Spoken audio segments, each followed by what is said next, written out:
On se retrouve aujourd'hui à Dunkerque, précisément à Malo-les-Bains, dans le merveilleux littoral de Flandre-Maritime, pour aller à la rencontre d'un humoriste qui monte plus sûrement que doucement, que vous connaissez certainement, il passe beaucoup sur les réseaux. Il revient d'une tournée nationale et il nous fait le plaisir de venir nous voir sur Flandre Télévision. Vous l'avez forcément reconnu, il s'agit de Julien Bing. On va essayer de lui faire dire toute la vérité, rien que la vérité ou presque. C'était le titre de son premier one-man show. Il a fait du chemin depuis, on en parle avec. Salut Julien!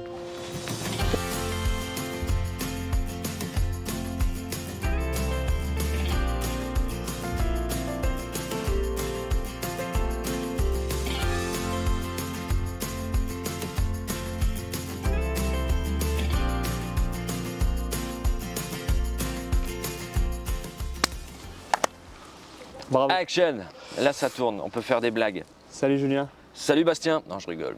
Salut Aurélien! Ça commence très fort. Bonjour. Bonjour, on s'est déjà serré Ben, un peu bien tout à sûr. l'heure. Et merci de nous recevoir. Alors ça y est, c'est les vacances? Alors, c'est les vacances. C'est les vacances. Je ne vais pas sur scène, ou du moins j'y vais beaucoup moins, mais c'est un autre travail puisque je vais commencer l'écriture du second spectacle et je vais continuer à alimenter les réseaux. Tu as failli boucler en terminant par Capelle-la-Grande, mais finalement tu as fini à Clermont-Ferrand. Oui. Pourquoi La dernière date, parce qu'il fallait finir à Clermont-Ferrand. Tout termine à Clermont-Ferrand. Tout se termine à Clermont-Ferrand. C'est plus facile de terminer à Clermont-Ferrand que de commencer à Clermont-Ferrand. Bon, on n'expliquera pas pourquoi, mais vas-y. Non. Ma dernière date, plus sérieusement, ma dernière date du Nord était à Capelle-la-Grande, où c'était vraiment, voilà, c'était super. Et on a passé un très bon moment avec le public. Et la dernière date de la tournée en France, c'était à Clermont-Ferrand. Et c'était Récemment, là. Récemment, c'était ça. Le hier, 25 mai. Voilà, ouais, le 25 mai. Il y a quelques jours. Et je suis revenu très rapidement pour la fête des mères le lendemain. Non, Après tu es 6h30. revenu pour nous. Pour vous. Et que ça tombait bien, il y avait la Et fête des ça mères. tombait bien, il y avait Je t'ai la fête dit, des vends-nous un petit peu. C'est vrai. Non, mais c'est vrai. Je plaisante. te prie de m'excuser. Non, il n'y a pas de souci. Ça va être sur le ton de l'humour, on l'avait dit. Alors, tu es né ici, à Dunkerque, tu es forcément Ouais. un régional de l'étape. On va parler un peu de toi, de tes débuts, de ton enfance. Tu as grandi sur Dunkerque? J'ai grandi sur Dunkerque. J'ai même grandi sur Petite-Sainte, parce que Dunkerque, c'est le C'est grand large, ouais. Dunkerque. Là, on est à Malo-les-Bains. Là, d'ailleurs, on est à tu le disais tout à Malo-les-Bains, l'heure. voilà, et j'ai grandi à Petite-Sainte, j'ai fait mes études à Petite-Sainte, j'ai joué au basket à Petite-Sainte, j'ai eu mes premières copines à Petite-Sainte, voilà, tout a commencé là, et après, voilà, c'est toujours pareil, hein, on se balade dans le Nord, et puis maintenant je vis à Lille. Tu vis à Lille, d'accord, mais tu reviens régulièrement. Je reviens régulièrement parce que j'ai tous mes amis d'enfance qui sont là, j'ai mes parents, mes frères. Donc, et puis j'adore revenir, tu vois là, tu m'avais demandé, t'aimerais faire l'interview où? Ah bah tout de suite j'ai pensé à la plage de Dunkerque parce que la plage de Dunkerque, qu'il fasse beau, qu'il fasse moins beau, j'aime bien être ici, c'est très agréable pour moi. L'air de la mer, qu'on soit heureux ou moins heureux, ça fait quelque chose. Ça fait du bien, ça Ouais. fait du bien. Et tu me disais tout à l'heure, ça a commencé à la communion de ton frère. Oui. Tu avais 10 ans. Parce que tu n'es pas né artiste, tu as fait un autre métier avant, on n'en parlera peut-être pas, mais Ouais. à un moment, il y a eu le déclic. Oui, Donc, alors c'était en toi et Ben, vas-y. c'est ce que je te disais tout à l'heure, c'est que je ne sais pas pourquoi, j'y pensais encore il n'y a pas si longtemps, comment ça se fait que j'ai toujours été attiré par ce milieu artistique. Tu parlais de la communion de mon frère, c'est vrai que ce micro-là qu'il y avait dans cette salle des fêtes, je me suis dit pourquoi je ne prendrais pas le micro, pourquoi je ne parlerais pas devant toute ma famille, mes cousins. Et ça a toujours été en moi. Alors après, c'est ce que je te disais, ça a été enfoui parce que j'ai eu un parcours un peu plus conventionnel où j'ai travaillé pour un bailleur social, même si je faisais du théâtre à côté, je travaillais au cinéma de Dunkerque. J'ai toujours gardé cette fibre. Mais ça s'est révélé un peu plus tard. Est-ce que c'est grave ou pas? Peut-être que je n'aurais pas eu la maturité de commencer plus tôt, voilà, exactement. Et maintenant, je fais ce métier en ayant connu aussi le monde professionnel, le monde du travail. Et La je me dis, réalité. c'est peut-être pas plus mal. Bah oui, voilà, ouais. Ça m'a permis de ne pas tomber dans la drogue. Et tu sais, les enfants stars. Ouais. Les enfants stars qui commencent très jeunes oui, et qui malheureusement. tombent après, malheureusement, ouais, voilà, dans la drogue, l'alcool, tout ça. Moi, j'ai passé ce cap-là. Alors, au bac, à 17 ans, tu montes sur scène pour la première fois. Ouais. Ben oui, Explique-nous. je monte sur scène la première fois au bac. Je loupe le bac donc l'année précédente. Je suis dans un nouveau lycée, à Notre-Dame-des-Dunes, ça va peut-être parler aux gens. Et il y a un chahut des terminales, ça s'appelait comme ça, un chahut des terminales, où si un élève avait un talent, il pouvait le mettre en lumière à la fin de l'année. Et moi, j'avais écrit un sketch j'avais écrit un sketch sur mon échec l'année précédente et j'ai joué ce sketch devant tout le lycée, les profs, le proviseur, tout ça, à 3 semaines du bac, donc de ma deuxième fois si tu préfères. Oui. Et je me souviens, j'avais raconté à ma mère, j'avais dit à maman plutôt, c'est plus joli, j'avais dit, oh, je me suis mis en scène, tout ça, le public riait, enfin les copains riaient, tout ça.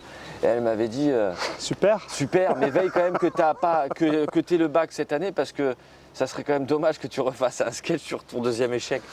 Et voilà, non mais ça a été ma première mise en scène, ça a été à 17 ans, ouais. Ok, justement. Un bon souvenir. Justement, après, il y a eu la fac. Ouais. Et à ce propos, il y a une personne qui voulait te poser une question. Ouais, dis-moi, je crois savoir qui c'est. Mais je te montre la vidéo. Ah. Salut Julien, écoute, j'espère que tu vas bien. Petite anecdote ensemble. Je me souviens qu'à l'âge de 18 ans, quand on faisait nos études, tu avais déjà cette faculté à interpeller les gens dans la rue et à faire des sketchs. Alors, petite question. Est-ce que déjà à l'époque, un petit peu comme moi pour mon cuir chevelu, tout le monde me prédisait une calvitie. De ton côté, tu savais que tu allais devenir humoriste? Bise. Voilà, bon, c'est sympa. Ah oui, alors c'est qui? Je ne connais pas cette ce garçon, mais Rémi, tu étais à la fac avec lui. C'est mon copain c'est mon meilleur copain de fac et c'est toujours un ami. D'ailleurs, Rémi, ça me fait plaisir de le voir. Et effectivement, il a raison. Hein, je l'avais dit, hein, il allait perdre ses cheveux. Et toi donc? Parce que ses cheveux, il en parlera plus tard. Mais... Pour répondre à sa question, ce qui est marrant, c'est que oui, effectivement, c'est toujours pareil. Moi, je ressentais le besoin de monter sur scène et de faire ce métier et d'être humoriste ou du moins être même acteur parce que moi, mon rêve, c'est vraiment de tourner, de jouer dans des films, tout ça. Mmh. Ouais, c'est même l'essence même de ce que j'aimerais faire. Hein. C'est devenir comédien. Mais bon, pour revenir à cette question, je l'ai toujours su. Maintenant, je me suis dit, est-ce que je vais réussir à faire la bascule? Est-ce que je vais trouver la force en moi de tout quitter? Parce que c'est dur quand tu fais quand même un métier où, que je te disais tout à l'heure, voilà, tu as ton salaire tous les mois, tu as tes tickets resto, machin. Enfin, tu as une stabilité qui te permet de partir en vacances. Et quand tu quittes tout, tu ne sais pas où tu vas, clairement. Et c'est un saut dans le vide, c'est un lâcher prise et ça fait peur. Mais je vais te raconter une petite anecdote. Je me souviendrai toujours, je suis au bureau, comme ça, je travaille. Et je fais rire, voilà, je fais rire mon collègue qui est en face, dans le bureau d'en face. Et il me dit cette phrase, il me dit, mais je comprends pas pourquoi tu es là, pourquoi tu travailles, tu devrais faire rire les gens. Et j'avais dit, c'est une question de temps, ça viendra. Et tu vois comme quoi, tout s'est aligné. Les planètes sont alignées. Les planètes se sont alignées. Tu as aussi choisi, parce que choisir c'est renoncer, Exactement. Et tu as forcément passé le pas. Ouais, j'ai passé le pas. Il faut du courage, il faut de la volonté, et y croire. Ouais, et puis c'est même dingue de se dire que un choix de vie, une décision, tu sais, je considère toujours la vie où parfois tu peux être sur une autoroute et puis tu peux avoir un rond-point qui va se présenter à toi et ta vie, elle va complètement basculer en fonction, tu sais, de la direction que tu vas prendre. Et moi, elle a littéralement changé d'orientation, quoi. C'est une voie rapide maintenant. Alors, une voie rapide, je sais pas, c'est une voie où il y a des dodanes, c'est sûr, parce que c'est pas toujours facile. D'ailleurs, au niveau route, justement, la vitesse où ça avance, j'allais te parler du Covid, ça t'a forcément, probablement freiné, parce que c'est seulement en 2021 que tu te produis. Ça m'a même pas freiné, ça m'a fait flipper surtout. Ouais. Parce que je quitte mon boulot 3 mois avant. 3 mois avant, il faut savoir que c'est très simple, je me souviens très bien des dates. Premier confinement, mars 2020. Je quitte mon boulot en janvier 2020. Je signe avec mon producteur fin janvier et il me dit, tu verras, cette année, ça sera ton année. Eh bien tiens, 2 mois plus tard, on était tous les deux devant Netflix. Enfin, tous les deux. Lui chez lui, moi chez moi. J'avais compris. Mais je veux dire, et là, tu te poses des réelles questions. Tu te poses des réelles questions. À l'époque, j'étais encore en couple, tout ça. Je me dis, mais waouh! On parlait des planètes tout à l'heure. Enfin, je veux dire, là, elles se sont cassées tu vois, des milliers de kilomètres. Parce que, donc, mais la foi et aussi la chance. Et c'est toujours pareil, et ça les plus grands artistes pourront te le dire, c'est que c'est dans les moments où tu es au plus bas, down, que si tu n'as pas la force, le mental, la psychologie... Pour aller pousser au fond, justement. Pour taper et puis passer la tête hors de l'eau, et bah tu te reprends pas, quoi. Tu reprends pas le souffle qu'il faut. Et c'est comme ça, dès l'instant que le Covid, enfin du moins c'est calmé, j'ai travaillé comme un acharné. De toute façon, je le dis, j'ai vraiment travaillé comme un acharné Il faut pour du arriver, travail. voilà. Le message, c'est que la chance, c'est une chose, aligner les planètes. Ah oui, non, il faut de la volonté, mais il faut aussi, et surtout, beaucoup de travail. Beaucoup de travail, de la régularité et de l'abnégation. S'il y a bien un mot que j'aimerais, si des gens regardent cette vidéo et qu'ils ont envie de faire ce métier, surtout c'est de l'abnégation, c'est-à-dire ne rien lâcher. C'est comme je parlais tout à l'heure aussi d'un joueur de foot, moi j'aime bien Ronaldo. Ronaldo, t'as beau dire ce que tu veux, qu'on aime ou qu'on n'aime pas, c'est un mec, il a une psychologie de dingue et il se souvient même pas forcément des derniers trophées qu'il a gagnés, c'est celui qui doit les chercher, tu vois ce que je veux dire. Son état d'esprit et de... Son état d'esprit. Et de caractère. Exactement, tempérament. Après je dis pas que ça se travaille pas. Et il faut l'alimenter, hein. On l'apprend ça aussi. Hein. Oui, bien sûr, bien sûr. Ouais. Alors, un sujet un petit peu différent. Est-ce que tu as le même caractère que ton grand frère? On va parler de quelqu'un qui nous a quittés il n'y a pas longtemps, Chandler. Ah oui, ah, tu m'as fait peur parce qu'au début, je me suis dit putain mon frère, parce que il est mort. Non, Chandler. Mais Chandler, alors... Chandler Bing. Oh, Big. Voilà un nom qui sort du commun. J'attendais de connaître mon oncle Badar. Ben oui. Raconte-nous cette histoire, pourquoi tu t'appelles Julien Bing? Ah ben, moi j'ai choisi Julien Bing, alors ça fait très longtemps aussi, hein. J'ai choisi Julien Bing avant même que je fasse de la scène. C'est-à-dire que quand Facebook est arrivé qu'il fallait choisir son pseudo, je ne suis pas si vieux, hein, je tiens quand même à le dire, mais voilà, j'ai connu l'arrivée de Facebook, il fallait créer un pseudo. À l'époque on ne voyait que Fernand Reynaud. Voilà, à l'époque, ouais, exactement. Et je me suis dit quel autre pseudo je peux trouver. Et naturellement, comme j'étais fan de la série et que ce personnage me parlait énormément, Oui. j'ai choisi Julien Bing. La Bing théorie. J'ai choisi Julien Bing, ouais. Et puis c'est toujours resté, parce que moi je sortais souvent sur Dunkerque, tout ça. Et c'est vrai qu'on a tous des copains de sortie, machin, et tout le monde m'appelait comment ça va Bing? Comment ça va Bing? Et donc c'était naturellement que le pseudo s'est fait. Ouais. Voilà, que j'allais prendre Julien Bing pour monter sur scène. Donc voilà. Et ça va te suivre. Et ça va me suivre, ouais, ça va me suivre. Et puis tout le monde aime ce personnage, du moins tous ceux qui ont regardé la série aiment ce personnage. Et sincèrement, je pense que j'ai, je sais pas, alors on a tous des inspirations, mais moi, voilà, mon inspiration, c'est cet humour un peu pince sans rire que j'aime beaucoup. Et qui a plu à beaucoup de monde. Exactement. Ouais. Et sa disparition t'a forcément affecté, et comme beaucoup de fans de Friends. Mais oui, ça m'a affecté. Bah oui, ça m'a affecté parce que c'est toujours pareil, même si c'est un personnage de fiction, ça fait partie de ta vie, tu vois. Enfin, je veux dire. De ta jeunesse. De ta jeunesse, de ton adolescence, et puis de toi. Moi, je continue à regarder les épisodes de temps en temps. Il y en a beaucoup qui le font. Bah oui, bien sûr. Non, mais complètement. On va parler un petit peu de la Flandre. Ouais. Parce qu'on est Flandre Télévision, et donc forcément on parle du secteur où on se trouve. On est dans les Flandres maritimes, donc dans le Dunkerquois. Toi, tu as 2-3 endroits que tu aimes. Alors, tu nous as demandé de venir ici à Malo-les-Bains. Ouais. Donc, c'est un endroit que tu aimes, tu nous l'as dit tout à l'heure. Ah oui, j'aime beaucoup. Tu aimes venir respirer l'air de la mer. Et la plage Jean-Bart, il y a d'autres endroits? Ben oui, en fait, tous ces lieux qui m'ont un peu marqué quand j'étais plus jeune. Donc, bien évidemment, il y a Malo, la mer. C'est des endroits où je sortais quand j'avais la vingtaine.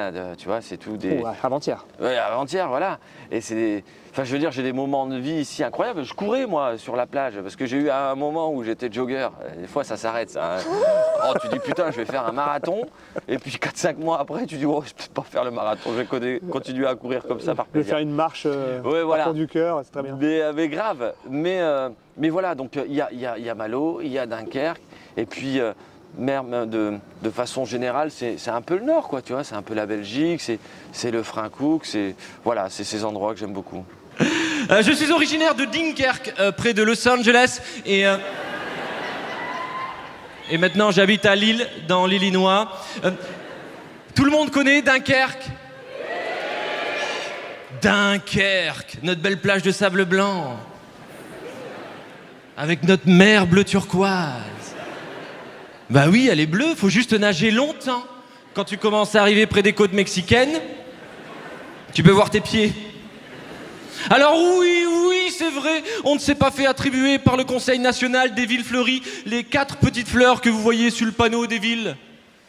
Mais on s'est fait attribuer par le Conseil national des usines de France 4 cheminées.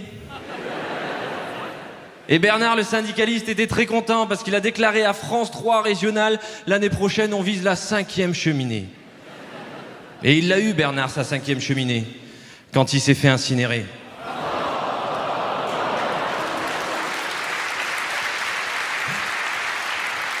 Et le Ouais. carnaval? Carnaval, bah, Tu le fais? Carnaval, je le fais. On te reconnaît pas. Je le fais un peu moins pour des raisons, voilà, parce que je bouge, Professionnelles. je bouge pas mal, tout ça. Mais j'aime bien retrouver cette ambiance, ça c'est vrai. Il faut revenir de janvier à mars. Hein, c'est Ah à oui, peu non, près, ouais. Non, il faut. C'est vraiment le carnaval, tu te déconnectes vraiment de ton boulot, tout ça, tu es dans une ambiance. Et puis tu revois toujours des gens que tu n'avais pas croisés depuis des années. Et ça, c'est toujours agréable aussi de revoir des personnes avec qui tu as eu un moment de vie. Ouais, qui font partie de la base, il ne faut jamais oublier son Exactement, passé. voilà. Exactement. C'est comme Rémi. Voilà, par Voilà. exemple. Hein, Pas on l'oublier, parle de Rémi. lui, on ne va pas l'oublier. Il faudra le recontacter d'ailleurs. Tu connais le carnaval de Dunkerque, c'est comme le carnaval de Rio, sauf qu'ici nos femmes, elles ont de la barbe et elles s'appellent Chantal. Salut ma poule. Ça va mon lapin? Ouais. J'entends souvent, on boit beaucoup au carnaval de Dunkerque. C'est normal, on a une réputation à tenir. Faudrait pas qu'on se fasse dépasser par les Bretons. Bière, champagne, punch, rosé, on aime bien les mélanges. C'est pour tester les limites de son foie et de la sécurité sociale. On boit pas d'eau, c'est vrai qu'on boit pas d'eau. L'eau c'est pour les nageurs et nous on n'a pas de maillot de bain. C'est au carnaval de Dunkerque que mon pote il a rencontré sa future femme. Lui il était carnavaleux, elle a travaillé à la Croix-Rouge. Ah bah t'es là, chérie. Moi aussi j'avais rencontré une fille, bon malheureusement c'était ma cousine, elle était bien maquillée. En la déposant chez elle, j'ai dit tiens c'est marrant, t'habites chez mon tonton. Là je pars à une chapelle. Apparemment il y a le pote d'un pote qui a son cousin qui en fait une. Il m'a dit c'est au rond-point à gauche près du feu. Mot de passe, ma femme elle a des poils. Carnaval de Dunkerque, il n'y a pas de classe sociale, tout le monde s'aime. Et ça va se terminer en se prenant dans les bras. Oh, c'est vrai que les paroles elles sont faciles, hein. C'est pas du Francis Cabrel, c'est plus du Francis Bégaye. Tu as déclaré aux médias locaux, revenons à ton métier, sur La Voix du Nord, nos confrères de La Voix du Nord, Ouais. on peut faire marrer tout le monde sans jamais être méchant. Est-ce que c'est pas trop dur de savoir situer la frontière qui distingue la moquerie taquine Ouais. et la réelle méchanceté de Mais- nos jours? Alors c'est toujours pareil, enfin, tu l'as vu toi-même, on est dans une époque où tout est repris, où même une phrase peut être sortie de son contexte et ça peut mettre fin à une carrière. Ce qui est horrible quand même, parce que tu te dis, il y a un début, il y a une fin, pourquoi vous prenez que le milieu? Il y a un contexte. Enfin bref, tout ça pour dire que, est-ce que c'est dur de faire rire? Ça a toujours été dur, même dans une époque plus ancienne. Maintenant, est-ce qu'il faut faire attention? Je pense qu'il faut faire plus attention à ce qu'on dit, ça c'est sûr. On ne peut pas tout mettre au nom de l'humour. Parce que ça serait trop facile. Tu pourrais dire des grossièretés plus gros que moi. Et tu vois, ouais. Alors que non, il faut avoir cette intelligence maladroite. Alors je dis intelligence maladroite, c'est parce que justement c'est un peu le fil rouge de mon spectacle. Et avoir le recul nécessaire, par contre, de se dire « Ah non, mais c'est de l'humour. Hein. Il y a un semblant de vérité que j'extrapole un maximum pour pouvoir faire rire le public. Parce que sinon, ça devient une conférence, tu vois ce que je veux dire? On parle d'un sujet et il n'y a plus de blague et tout le monde dira « Ah oui, c'était intéressant, mais alors, c'était pas drôle du tout. » Et j'ai justement l'impression que les humoristes actuels, et tu fais partie de cette nouvelle vague, Ouais. tu fais partie de cette nouvelle vague qui a besoin d'interaction avec le public encore plus qu'avant, j'ai l'impression. Oui, parce que, en fait, le métier a évolué, le métier d'humoriste a évolué, comme le métier de la chanson. C'est pareil, on a d'autres sonorités. Et les gens aiment aussi casser le mur. Avant, tu connaissais des artistes comme Muriel Robin, par exemple. Muriel Robin qui s'adressait jamais au public. Franck Dubosc avait commencé à le faire tout doucement. Gad Elmaleh avait commencé à le faire tout doucement. Mais c'était vraiment des personnages. Maintenant, on est plus dans... Alors, ceci dit, moi je fais les deux. Hein, parce que tu en as qui s'adressent vraiment qu'au public, hein, Redouane Bougueraba quasiment. Et tu en as d'autres... qui ont gardé ce statut de « je garde le mur ». Moi, c'est un mélange des deux. C'est-à-dire qu'il y a des sketchs, il y a des personnages et j'interpelle le public. Donc voilà. C'est ta façon de travailler. C'est ma façon de faire et puis c'est une communion. Donc les gens aiment ça, je le sais.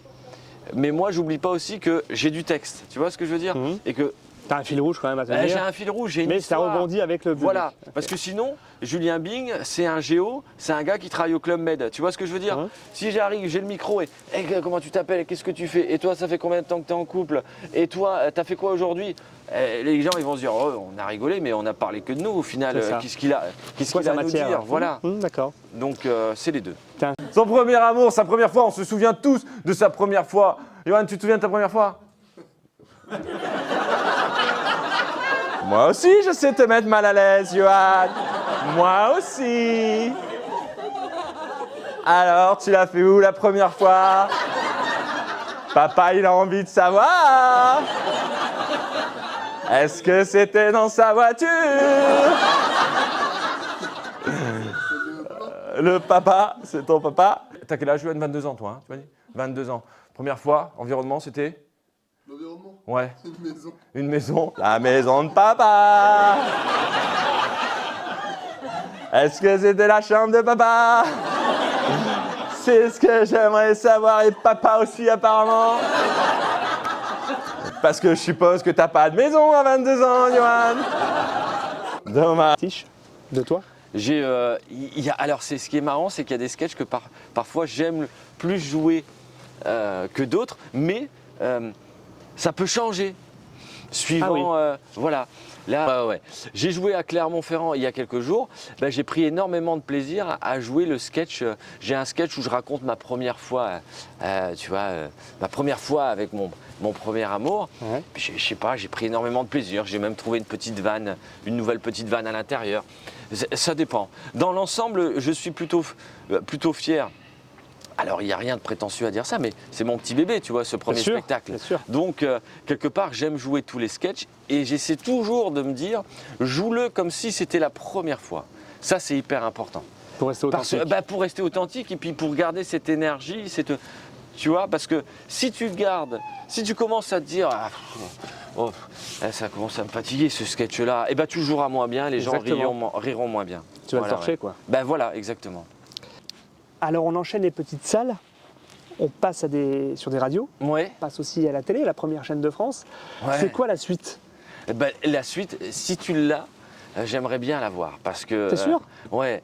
Parce que, en fait, si tu préfères, c'est un métier où demain, je vais faire. Ou du moins aujourd'hui, entre guillemets, je ne fais rien. Demain, je vais faire plein de choses. Tu vois ce que je veux dire? C'est. Alors pour moi, professionnellement, ce que je sais là de façon très factuelle, c'est que je vais continuer la tournée. Parfait, Je dis-nous vais- un petit peu tes Voilà. dates. Alors la tournée, je reprends en septembre à Paris, au Petit Palais des Glaces. Toujours à Paris parce que voilà, il faut se montrer. Et ça reste the place to be pour te faire connaître. Et après, je continue à me déplacer. Et ça sera des villes que j'ai pas faites encore. Il y aura Brest, Grenoble. Grenoble, je l'ai déjà fait, mais voilà, toutes les villes de France. Je retourne à On Marseille. saurait faire de toute façon avec Voilà. les réseaux sociaux. Hein, Marseille, ton compte. Aix-en-Provence, voilà, j'irai cette année. Alors il y a beaucoup de personnes qui me disent ah, mais tu viens pas là dans mon petit village, dans mon petit coin, machin et tout. Je dis non mais. Il n'y a pas de salle, mais viens. Viens dans la ville d'à côté, c'est juste à côté, viens voir. Et donc voilà, professionnellement le spectacle et je vais mettre beaucoup d'énergie et mon cheval de bataille, ça sera les castings, le cinéma. Voilà, ça c'est un truc qu'il ne faut pas que je laisse de côté. Casting pour faire du cinéma. Ouais. Les tuches sont en cours de Mais je tournage sais, ils sur m'ont même pas Dunkerque. appelé, c'est une Ils t'ont c'est pas une appelé. honte. Bon, l'appel est fait si les producteurs C'est une honte. des tuches Ah. 5, je crois, Ouais, tu 5. l'entendent. Julien Bing est volontaire. Bah oui, mais je crois Et- que ce sera un peu trop tard. Mais C'est un peu trop tard, mais ça sera pour la prochaine fois. pour le 6 alors, parce que pour je le pense 6. que Olivier Barou, là, il est parti pour faire une flambée de tuches. Et si tu étais le Danny Boone de Dunkerque, est-ce que c'est... Alors c'est peut-être présomptueux de dire ça, mais pourquoi Ouais. pas? Bah, alors après, c'est toujours pareil. Danny Boone, il a une personnalité qui est inévitablement un peu différente de la mienne. Notre point commun, c'est effectivement qu'on soit du Nord. Et Mais vous avez fait de l'humour au départ. Voilà, et on a fait de l'humour et qu'on basculerait, du moins lui il l'a fait, hein, dans le cinéma. Et d'ailleurs, il s'en est sorti très très bien. Et donc, est-ce que je pourrais être le futur Danny Boone? Si c'est ça, avec grand plaisir, hein, parce que moi, la vie de Danny Boone, des zéniths, du cinéma, de la réalisation, ça serait magnifique. Il s'est passé du chemin depuis 2017, qu'est-ce qui a Ouais. changé pour toi? Des premiers poils blancs ici, là, que je n'aime pas du tout. Mais encore? Mais encore un métier, et un épanouissement personnel, professionnel, dont j'en suis plutôt fier et qui me rend heureux. Ça, c'est certain. De me dire quand même, c'est assez incroyable. Moi, je me souviens, mes amis de Dunkerque m'offrent des places pour aller voir Gad Elmaleh au Sébastopol. J'ai 25 ans, je suis dans le siège, je regarde Gad Elmaleh en ne faisant pas du tout ce métier, en faisant un peu de théâtre à côté. Et j'ai mon pote Nico, je me souviens, qui me dit « Putain, t'aimerais bien être à sa place là-bas ». J'avais dit « Putain, ouais, qu'est-ce que j'aimerais bien ». Et je joue 6 ans plus tard. Tu as de la chance d'être... Attends, je joue 6 ans plus tard en première partie au Sébastopol. Et là, je fais ma première date au Sébastopol en octobre 2025. C'est-à-dire que là où j'ai vu Gad Elmaleh sur scène, dans ce théâtre mythique de Lille, je vais y être moi tout seul. Tu te rends compte à quel point c'est enivrant, c'est satisfaisant de se dire tout ce travail abattu, quelque part, tu sais, cette phrase des petites souffrances pour un grand plaisir vaut mieux que des petits plaisirs pour une grande souffrance. Bah, c'est exactement ça. Alors je dis pas, ce mot souffrance est un peu fort, mais je veux dire, voilà, c'est quand même beaucoup de travail, des doutes, du stress, parce que ce métier, c'est ça aussi. Hein. Et tu as l'humilité de le reconnaître et de travailler justement en n'oubliant pas tes origines. Quoi. Ah oui, non, ouais. Pour terminer, je voulais juste savoir en quoi on peut encore affirmer, comme toi il y a quelques années, rire, voilà ce qui rassemble. Est-ce que le rire rassemble encore autant qu'avant? Mais le rire rassemblera toujours. Et d'ailleurs, il rassemble en privé comme il rassemble en public. Les meilleures soirées, je suppose, Aurélien, c'est quand tu les fais avec tes potes et que vous rigolez, vous avez des tranches de rire comme ça, comme avec Rémi que j'avais à la fac. Et ça rassemble. Et puis ça rassemble, non seulement ça rassemble, ça fait du bien, c'est bon pour la santé, et ça te déconnecte à un moment de la réalité. Combien de fois j'ai eu, en sortant de spectacle, ces gens qui venaient me voir en me disant vous m'avez fait oublier mon quotidien, où vous étiez une parenthèse heureuse, où j'ai oublié un peu mes soucis. Parfois, alors attention, hein, je ne suis pas médecin et encore une fois... Tu ne demandes pas la carte vitale? Non, mais encore une fois, chose qui est très importante aussi, c'est que, tu vois, tout à l'heure, je parlais de fierté, mais je sais aussi que même si c'est un métier voilà, qui met un peu de lumière pour les gens, demain, il y a quelqu'un qui se blesse, tout ça, j'aurai beaucoup plus de respect, de sympathie pour quelqu'un qui va sauver une personne de la noyade, puisque là, on est devant la mer, enfin, du moins face à la mer, plutôt que celui qui va faire rire. Tout ça pour dire au final que chaque métier a ses lettres de noblesse et le rire, pour reprendre ta question, parce que là on dirait Fabrice Lucchini, je pars dans des phrases interminables. T'es arrivé là-bas. Non mais je pars dans des phrases interminables. Un mélange de Fabrice Lucchini et de Jean-Claude Van Damme aussi, parce qu'à un moment je ne savais plus ce que je disais. Mais tout ça pour dire que est-ce que ça rassemble? Inévitablement et indéniablement, oui. Voilà, tu couperas ça et tu garderas un délai. Ça sera beaucoup mieux. Tout va bien, le montage est fait pour ça. Ouais. Écoute, merci. Merci à toi Aurélien, franchement ça me fait plaisir. J'ai couru après toi. Mais on a Je t'ai rattrapé. Mais oui, mais tu sais, c'est toujours bien aussi de travailler son cardio.